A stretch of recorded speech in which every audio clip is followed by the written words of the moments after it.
As the marriage and divorce bill continues to gain political capital across the public spectrum, controversies continue to surround some of the clauses in the bill and the impact it is likely to have on the marriage institution, especially on matters of divorce and sharing of property. Statistics from the Family Division of the High Court of Kampala paint a picture of a growing divorce trend. The court has already registered 13 divorce cases this year, while in 2012, 65 couples sought to end their marriages. In 2011 and 2010, 42 and 43 divorces were recorded. The Deputy Registrar at the division, Justice Margaret Mutonyi, revealed to NTV that disputes over property accounts for at least 80% of the reasons for divorces. They come here and you realize that what they want is the property to be in joint names. But in most cases, the property is in the names of the husband.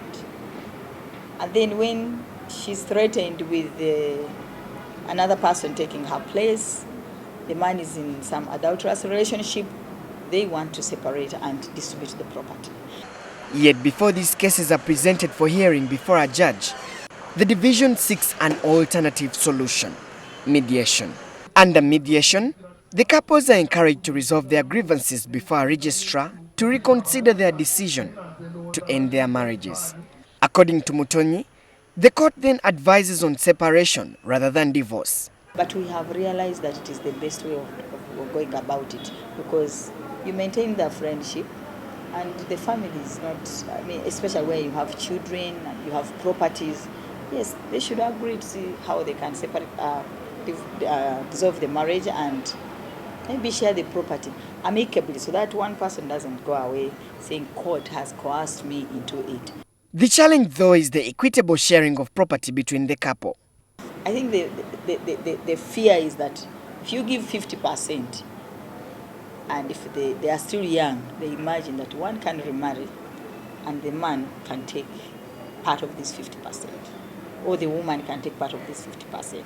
So others like the idea of giving property to the children, so that they know even if this one takes on, moves on with life, gets another woman or gets another man, they produce children, the property for their children will remain safe.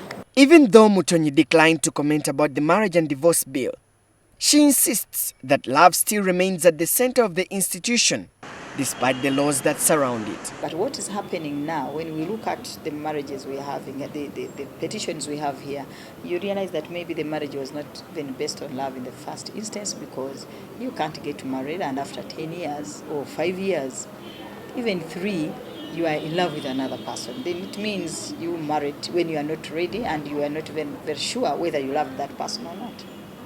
Mutonyi's comment comes in the wake of the various consultations by members of parliament in their constituencies about the marriage and divorce bill, ahead of its discussion in 2 weeks. The bill considers divorce as the last resort and can only be sought after at least 2 years of marriage. The grounds for divorce include adultery, sexual perversion, desertion for a continuous period of at least 2 years, a change in religion, and incest, among others. Serwanjja, NTV.